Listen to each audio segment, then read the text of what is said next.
Hello, and welcome to Science Solutions. I'm Leonard Zane, and I'm joined here today by Diego Porqueras and Joan Horvath of DeezeMaker, which is a company that is an innovator in the area of three-dimensional printing, 3D printing. And this is a cutting-edge industry right now, or should we call it maybe a molding and casting edge industry. We have a little device that's actually creating an object right now by what's called 3D printing. And so first of all, I'm going to explain a little bit about our guests, who they are, what they've done, so forth. Diego is president of DeezeMaker, and Joan Horvath is vice president of marketing, also a rocket scientist before that, and I'll give a little more background. DeezeMaker manufactures 3D printer kits, which are sold online at its Pasadena, California retail store. The Pasadena retail store was also the first 3D printer store on the West Coast and only the second one in the United States. Opened in late 2012, DeezeMaker's in-store Hackerspace gives 3D printing enthusiasts a place to get together and find ways to innovate and move the field forward. So we're really talking about some innovation and cutting edge here. And Diego Porqueras is president and founder of DeezeMaker. He is also the inventor of the Bukobot 3D printer, which he introduced in April 2012 on Kickstarter, and this is the Bukobot, is that correct? This is the mini version of the Bukobot, the new one. We just did another Kickstarter for this one also. And what is the maxi version? How big is that? The big one is prints 8 inches cube, and it's a little more focused on more professional makers, people that want to make really good big prototypes and use many materials. This one was focused more on the educational market, the people that want to get started with 3D printing a lot easier. Okay. And now we'll talk a little bit about Joan Horvath, who is Vice President of Business Development and is drawing on her background as a rocket scientist to explore new markets and collaborations. She has taught at the university level in a variety of institutions, both in Southern California and online. She spent the first 16 years of her professional life at the NASA Caltech Jet Propulsion Laboratory, JPL. There she worked in programs including the Technology Transfer Office, the Magellan spacecraft to Venus, and the Topex Poseidon Oceanography spacecraft. Yeah. And now first of all, which of you wants to tell us what 3D printing is?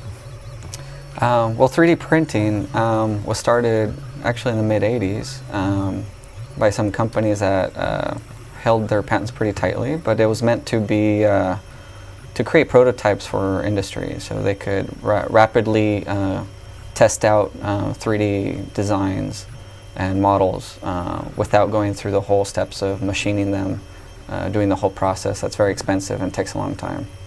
So this was kind of try to get a shortcut to quickly engineer things and design things faster. So you're actually maybe doing something in one step that took at least two. You're really bypassing a molding step of a form, Exactly. and you're actually directly casting it from computer software, right? Yeah, kind of. This is like traditional machining is subtractive manufacturing. This is actually the opposite. It's additive, and what it does, it's 3D printing in general is machines that lay down material where it needs to be laid down for the object that you're creating. And now it's advanced to a point where it's a lot cheaper, smaller, and a lot more convenient than it used to be. And it has many advantages that other traditional machining forms don't have. So I see in front of you there, Diego, you have a green owl. This one. Right. Yes. And so you, in effect, form this green owl, you build it up, and then if somebody wants to mold this, they can end up casting it in bronze or something or other, right? Yes. We have cast in bronze right here, the PLA and the bronze. Yeah, this is an example Yes. of a little 3D print that we did with PLA plastic, which is a sugar-based plastic that has very low melting point, so it kind of works like wax and the old casting traditional way of doing casts. And we sent this out to Art Bronze in Burbank, and they made us a test. So they grabbed this object, created a mold, and then burned out the plastic and poured in the bronze. So if I have some kind of part in a vintage piece of equipment that I really love, and maybe this thing is metal or who knows what it is, but you could first 3D print it. Now, how would you do the design of this? I mean, let's say I brought you this part, and it might be a little bit complicated. And how do you transfer that to computer software before you do this process? You would have to scan it in. So there's such a thing as a 3D scanner, and we have one at the shop. So you would have to first scan that. Or if you had the original design somewhere in a computer-aided design file, you could take the computer-aided design file and then do that, and then print it. And then you can see here that we're printing layer by layer from the bottom. So something like this is printed from the bottom layer by layer, just like that one is there, until you come up to the top. So Okay. And they make this and then go to the traditional bronze foundry. So there's three basic ways to get an object to be printed. Number one would be a 3D scanning process, which right now the 3D scanning systems aren't very affordable. They're actually a little more expensive than the printers. The other method would be just to design it from scratch in any design program that works in 3D, like AutoCAD, SolidWorks, there's SketchUp, Tinkercad. There's a bunch out there. A lot of them are even free. And the other method would be to kind of cheat and kind of download that something somebody already have made on a website that you could just download and maybe modify a little bit to what you need. And so if I brought some little piece, you have a scanner, you said, Joan. Yes, so I could actually bring this, pay you some kind of fee to scan it, and Yes. then you could then convert it to software and then end up actually creating the object. Yeah, we just recently acquired a pretty decent scanner, pretty high-end one, to do that specifically. We've had a lot of demand of people just wanting, their sculptures or a broken part that they need rebuilding, things like that. So yes, we do those services now. And we're feeding in a colored plastic right now. Can you describe what this plastic is and how much temperature it takes to melt it, and how this thing works? This one in particular, I don't know if you could smell it a little bit. It smells a little bit like burnt sugar. It's actually a sugar polymer. It's called PLA. It's polylactic acid. We like to use this because it's very, indoor friendly. It kind of smells like burnt sugar, so you might crave pancakes or waffles while using it. But it's very eco-friendly. It's biodegradable, but it actually acts like normal plastic, so it doesn't dissolve in water or just degrade on its own, basically. And and then there's also other plastics that we kind of use, like ABS plastic, which is like Legos. The same stuff Legos is made out of, like that orange one right there in front of you. And ABS, I understand, that's what things like sewer pipe. Yes. Yeah, there's different is made types out of ABS. So it's very strong, right? Yeah. I mean, it resists environmental degradation, that kind of thing. PLA in particular melts pretty low temperatures. Well, relative to what we're using it for, but it's maybe about 160 degrees Celsius, and ABS melts around 220 Celsius. And then we can also print in nylon. So this is made out of nylon. And nylon has the interesting feature that if it's in thin layers, it's very flexible, and if it's in thicker layers, like that gear over there, it is going to be stiffer. Yeah, And so so that's- you can come up with sort of, I call it poor person's composite. You can lay up differentially thick nylon and get some very different properties. So we're experimenting with that at the moment to see what you can do. So how about telling us a little bit more about your background?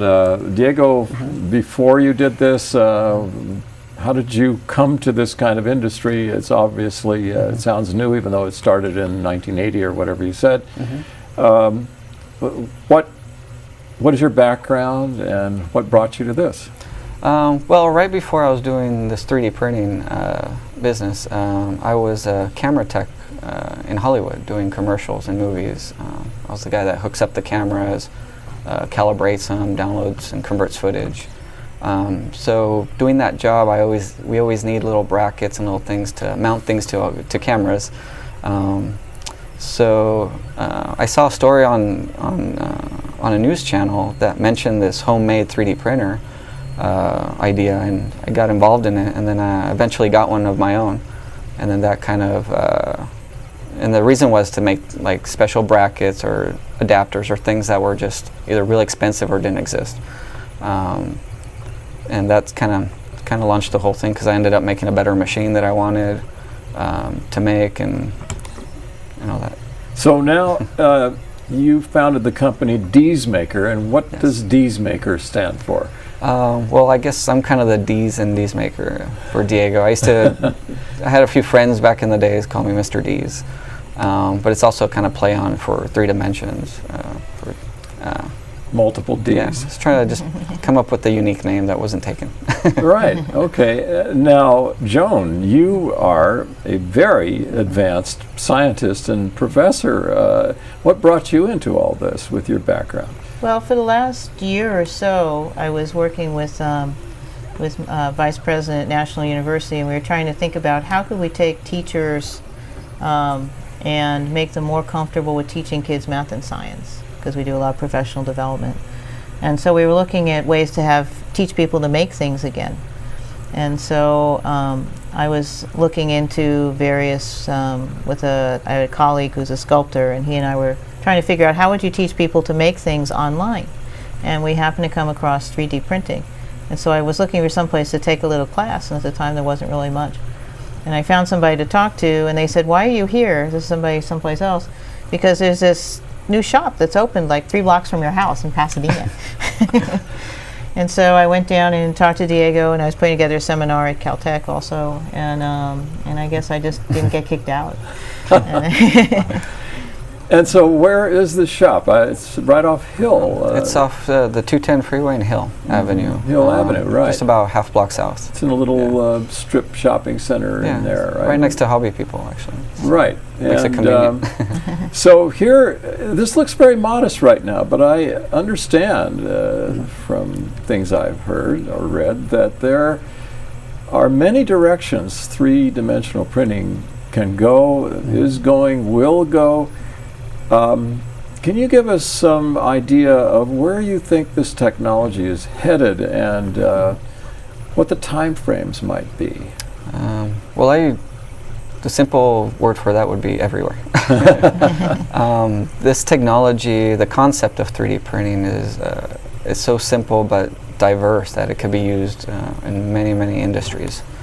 Like I explained people, 3D printing could be done everything from microscopic levels, where you'd have to see in a microscope to see to 3D print, cells, all the way up to 3D printing buildings, full-size buildings, and I mean it hits the education market, the engineering market, the medical market, all over the place. So cells? Do you mean living tissue?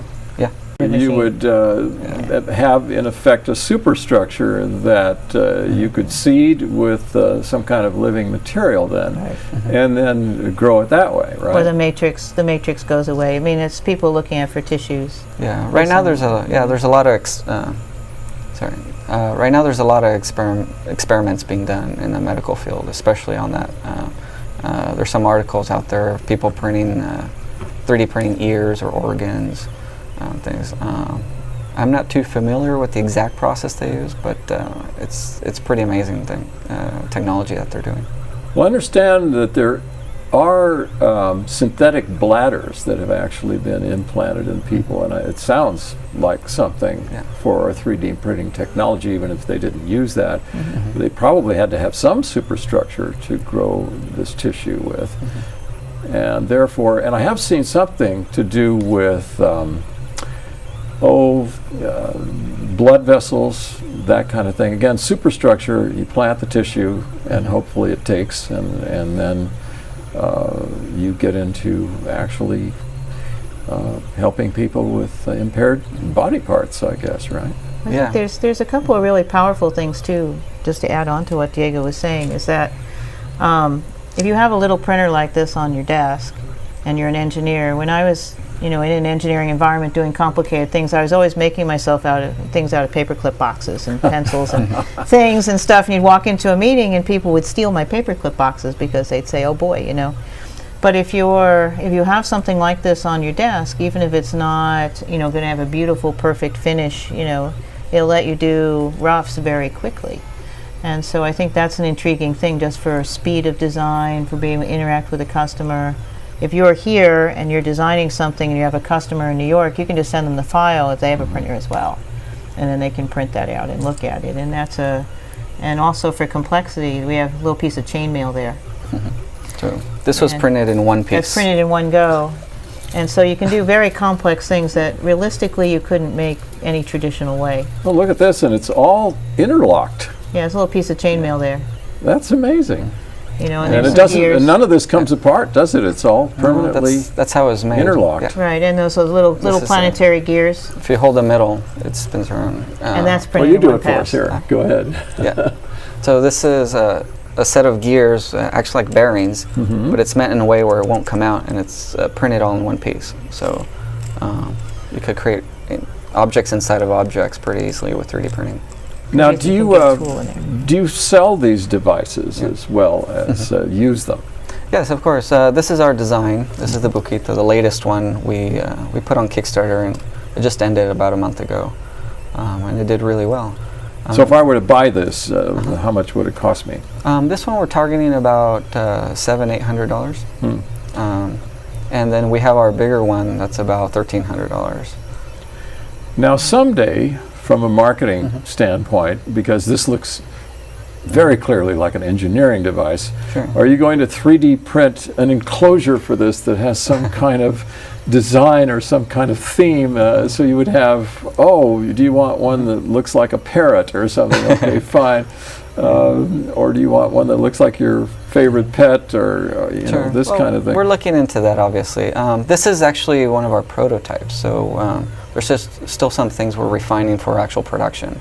But to give you an idea, this handle is actually 3D printed in nylon, which is pretty, and some other little components are. But yeah, eventually we're gonna make them a lot prettier and more enclosed at some point. But the ability to look at it and see how it's made, we think is actually a powerful thing. Particularly if somebody's buying it for a high school to try to teach people how to make things again. So the thing we sell our printers as kits right now. We don't sell assembled printers normally. And so the idea is you buy a kit and you're the type of person that wants to put it together. And it's meant to encourage you to take things apart, as opposed to a lot of our consumer products that discourage you from taking things apart. Yeah. Well, that's for sure. I used to be able to change spark plugs in my car. Now you can't even get to the spark plugs. and Americans have traditionally been great tinkerers. Oh, now this process is just completed, and what was printed here? This is our little keychain with the logo of the printer. It's one of the Kickstarter rewards. If you're not familiar with Kickstarter, you come up with various rewards that people get for backing you, and so one of them is a little keychain. So there you go. Well, you might explain what Kickstarter does. There are a number of services like Kickstarter, and you might explain what that is and what people try to do with it and what these rewards are about. Sure. The Kickstarter is basically a crowdfunding website. It's a way to try to get your projects off the ground with kind of low investment. You basically present your project. You at least try to make a prototype or a working concept of what you're working on. And then you kind of basically ask the public, if you want to help us create the project. They put in some money for rewards, or basically the product that you're making. And eventually, if you raise enough money that you're looking for, that's when they basically hand you the money, and you're basically have the job of creating the project for everybody. So what kind of rewards are offered, or things that you might have done, or what people do? Well, the main reward would be the product that you're trying to develop. In this case, like the Buquito, we offer the Buquito as one of the rewards. And then there's some people that might not want the machine, so they have other smaller rewards, like maybe T-shirts or keychains like that one. It sounds like I can go to a fast food place and say, I'd like 3 buquitos and I'd like these, cooked. What does buquito stand for? Well, Buco Bot is our big printer, which gets the name from my dog, which his name is Buco. So we kind of started a little theme about kind of like with the dog, with my dog. So Buquito would be like the puppy version of my dog. I see. Or of the big printer. So again, we're talking with the 2 chief executives of DeesMaker, which is a 3D printing company located in Pasadena, the second one in the country as a retail store. And where do you see this going? What are your dreams for this? You have invented this process. Where would you like to go with it, and what you see doing with it yourself?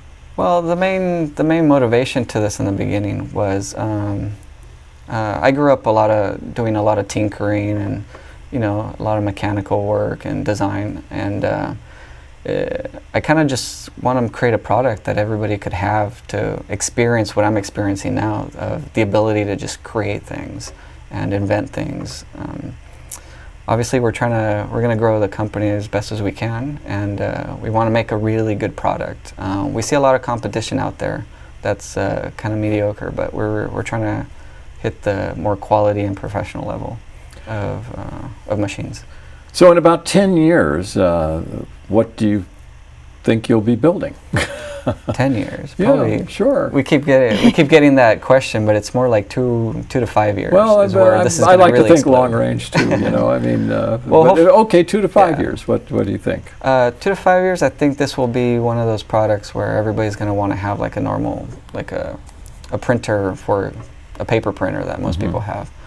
And in the 10 years, I'm sure it'll end up like Star Trek, where you basically ask for what you want and it'll make it for you. Well, I did see a magazine article of this fellow who has some vintage Aston Martin automobile, some beautiful thing. And so what he did was he built a superstructure out of wood, and he did a terrific job of finishing this frame. And then he started 3D printing these plastic elements, and they're not more than about 5 inches square. They're about the size of this platform here, even smaller. And they're contoured a certain way because whatever he did, he scanned a Aston Martin with a portable scanner. I don't know. Are there these things? Yeah, there's a few different type of scanning systems. He was able to scan the body of an Aston Martin, this fabulous contours and everything else. And so then he's printing these little parts that are maybe 4 or 5 inches square, and they're a certain contour, and then he's gluing those in place. And who knows how long it's going to take him, but how many pieces it takes. But he's then going to mold the body that he creates out of these little elements, and then he's going to cast that in fiberglass. Wow. And have his dream body of an Aston Martin that's pretty hard to come by, and I'm sure he's going to save an enormous amount of money by doing that.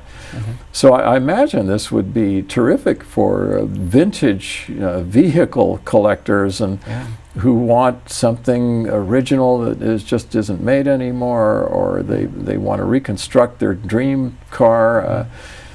I hate to say, when I remember that a Ferrari Testarossa, the original racing version that Juan Fangio raced, was once for sale in Road and Track magazine. It was slightly wrecked, but it was for sale in Road and Track magazine for $3,500. Wow. And I think this thing now once you get it together, is about $2 million. So if somebody wanted to recreate the racing original Testarossa, there's a later one now.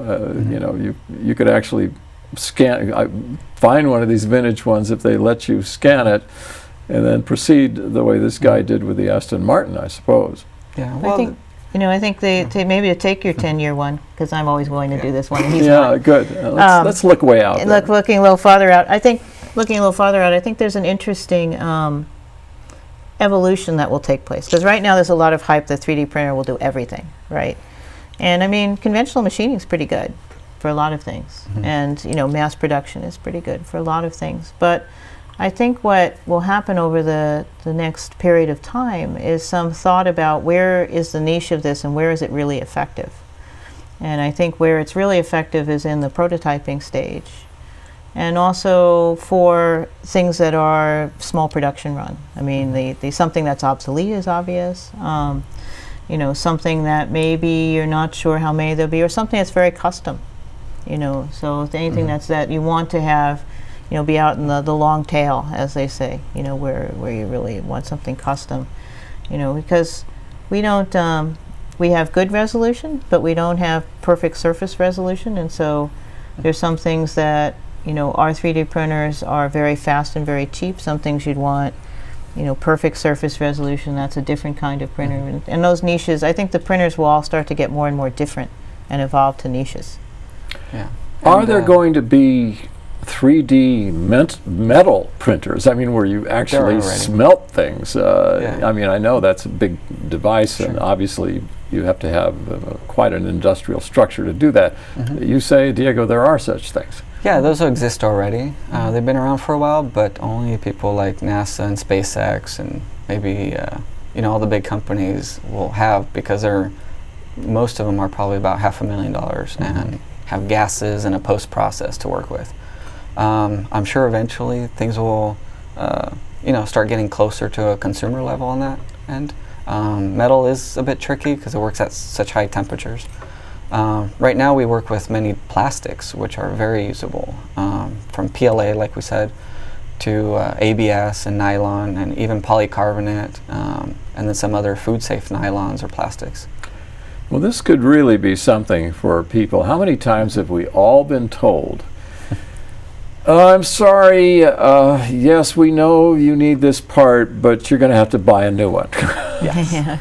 Well, I think that's, yeah, one of the markets that's actually going to probably start emerging from this. And one idea I've had, and I'm sure many had, is basically one of the major markets that would probably eventually get it is the auto parts, like you're mentioning for cars, which Jay Leno is a really big example on that. He does 3D printing for his antique vehicles to restore them. But having an auto parts that's maybe a quarter the size that it is now, with just a few machines, basically come in, tell them what car you have, and they bring up the file that you need and print it out half an hour later or something. That's kind of like the big, maybe a 10-year dream for that. So what do you guys dream about besides, you know, selling your devices or your services of creating objects for people? Too many what do things. you after you're through a given day and maybe you've planned some things and you've done some things, what do you sit back later afterwards and talk about?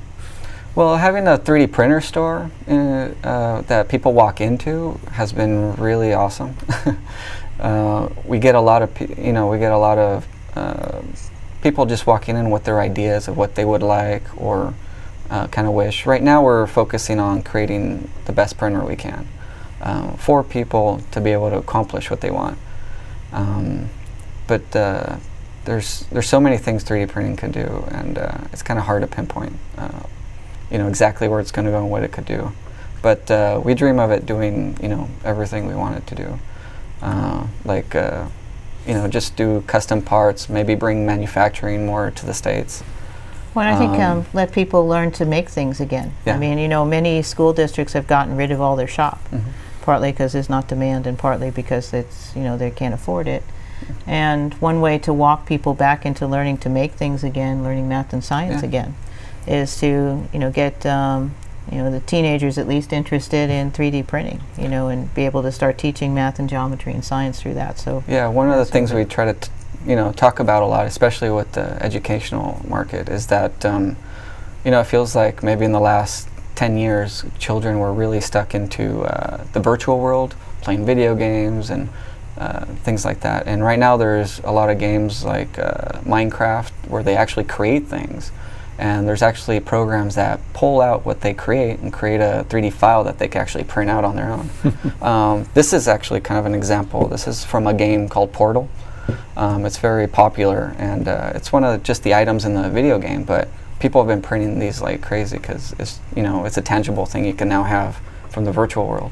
So the video game then has this accessible, I guess, so that you can actually import this design directly. You don't have to scan anything. You could Well, probably. I think these were recreated somehow because you have 3D visualization. There's people who just redesigned it. But I think a lot of companies are going to start going towards that, where they create characters or objects that people maybe for a very very small cost could download and print it out in their living room. And it's possibly a thing that parents could do with their kids. I mean, our printer is for people 13 and over, but it's an interesting time that maybe people could really start to make things together again. Well, you're really reviving cottage industry in a way that allows everybody to customize their own thing. How many times have a number of us, I've run into this, where I've wanted a certain thing, I've even seen it on the internet or something like that, made in Asia, and you have to order 5,000. Sure, exactly. But and it's a great price if you can afford 5,000. The price per unit is extremely low. But here you're giving people the ability to create their own manufactured items right at home, whatever, and you're also, in a way, you're creating a new industry, plus you're selling these devices or kits for these devices. So you're actually creating something here that could lead to a lot of jobs and a lot of industry, including educational use, to keep our kids, and more than kids, from getting bored with, well, is this all there is? You've given physical creativity in people's hands, really, is what and you've done. confidence, confidence that you can actually make something. Yeah, and we also, one of the big ideas about this too is kind of spark the innovation again here in the U.S. I mean, we're really innovative, but it seems like a lot of big companies create the huge breakthroughs. But I think with tools like these, the hobbyist in his garage could create some really interesting things and basically make a big collaboration with other people and just really create really innovative products or ideas to really jumpstart the manufacturing over here again. What's the name of the software you use? People have to use this software to design whatever they're going to do that this will manufacture. So. Well, the beauty of our machine right now is we have it compatible with a lot of free open source software. So there's a few programs. We in particular like Repetier Host, it's called. And that basically is a free downloadable program that is compatible with our printer, and you could bring in a 3D object, set some settings, and then print it out. So the software part is actually from start to finish free. There's free and open source computer-aided design programs as well, so you can just learn those. That's so amazing. I mean, years ago, computer-aided design took a mini computer that was huge, that had CPUs all the way across around the room, this kind of thing, and now you can just download a free program. Do these people eventually plan on selling their programs? They get sponsored. We've donated some money to them, to the developers of a lot of these programs. And also I know it seems like people are a little intimidated sometimes by these 3D printers because they seem a little more like a lot of tinkering. We've tried to reduce that as much as possible, but we also have classes at our store and workshops that eventually could get people just kind of their feet wet so they understand what the technology is all about and what's possible. Well, that would be helpful, and then people wouldn't be as intimidated and scared about getting into this brand new thing and wondering how to even go about it. And so that was one of the main motivations for opening the store. Is when I started this, there was basically nowhere to go to find out about it or to learn about it. There was a hacker space in Culver City called Crash Space, and they had these monthly meetups that I went to and started learning about it. And eventually, when the Kickstarter did well, and I got a lot of pre-orders after that, I'm like, I want to show this to everybody. So we opened up that store for that. So how long are your courses? Usually we could do quick ones in a day. Wow. Probably about between 4 to 6 hours. It's basically just a little bit of how technology works and create a little object and then print it out at the end of the day.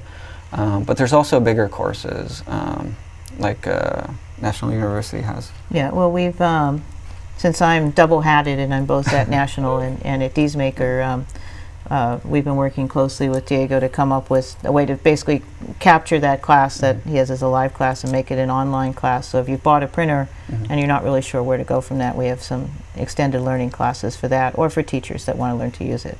And that would reach the whole, democratize it a little bit. yeah, that would reach the whole country basically, because it's an online thing. Yeah, tell us a little bit about National University. So National University is a nonprofit school that has, I think it's one of the largest producers of teachers in California. And particularly we have a lot of graduate programs that people get certificates in, or get master's degrees in education. So we're very, very focused in the program that I'm in on trying to get teachers very comfortable with math and science. And how do you do that online? And it's challenging. You know, you have to think very hard. You have people who are going to be wonderful third grade teachers, and they have, you know, that wonderful mindset, and, you know, it's very different than where I come from. And so it was very interesting when I was first teaching there to kind of get comfortable talking to someone who is going to be a third grade teacher. And one of my my mentors there pulled me aside, and I was frustrated after a class once, and she said, "I have one question for you," when I was talking about how should I do this. And I said, "What's that?" And she said, "Could you teach third grade?" And I said, "Not a chance." She said, "They can, go figure it out." And so, you know, it's been wonderful also just, you know, talking to Diego a lot, who's very focused on making things and trying to translate that out, you know, so that we can eventually get, you know, lots and lots of teachers, and then through them a lot of kids able to make things and do math and science again, because as you know, we're sagging in that area in the U.S. We sure are in the U.S. And what is your position at National University? I'm what's called a core adjunct for our College of Letters and Sciences, and I'm also what's called a National University Community Research Institute Fellow. Oh my goodness, you need a big business card. Big business card. You know, so what that really means is that I kind of am without portfolio, working for a marvelous vice president named Tom McCalla. And Dr. McCalla is very interested in this, trying to bring science and math back to kids and through their teachers. So what would you two like to talk about at this point? Some things that we haven't talked about and questions I wouldn't know to ask. What kinds of things have we left out here that should be conveyed to our public? Well, something I know that excites me about 3D printing is when I do get kids or you know, young teenagers come into the shop and see 3D printers. I don't know, their eyes just like light up and they're like, oh my gosh. And if I were in that situation, I'd probably be the same way. I mean, we all would have been. Yeah, this tool of 3D printing is just so diverse and so amazing. It just opens up the door for so many technologies or ideas to be made. If there's a kid that wants a special little box with electronics, they could just print out the box, design it really quick on a computer, print it out right in their home. Many inventors like this because then they could create all their prototypes in-house without you know, spilling their secrets to other third parties until they're ready to patent something. And the medical field is beginning to really love 3D printing. It's giving them access to make really good prosthetics or maybe replacement bone structures. Yeah, there's it's just so spread out. This 3D printing is it's just amazing. It really sounds unlimited, all right. Just a question of cost and economies of scale as things grow, and I'm sure you two will be there. Joan, what do you think that maybe we didn't cover yet? And, well, we've talked about education. I think the interesting thing will be to see how the printer markets evolve, because I think there will start to be different printers for different vertical markets, you know, because as some things are very good for some things are very good for other things. I mean, obviously we're not printing metal with this little device. But an interesting thing about printing metal is that if you're printing metal, that's a very new process. And so it's going to take a while before that gets certified, before there's a lot of lifetime on it, because basically the way that works is that you're melting metal or metal with another powder, and then you have to cook out the binder or not, depends on the device. But that's a very different process than, you know, the process that's been used for many, many years to make something out of bronze, or to pick your favorite metal. And so there's one of the things I think is interesting that we're trying to evolve into is that you're starting with a very non-traditional process and then we're ending in a traditional process.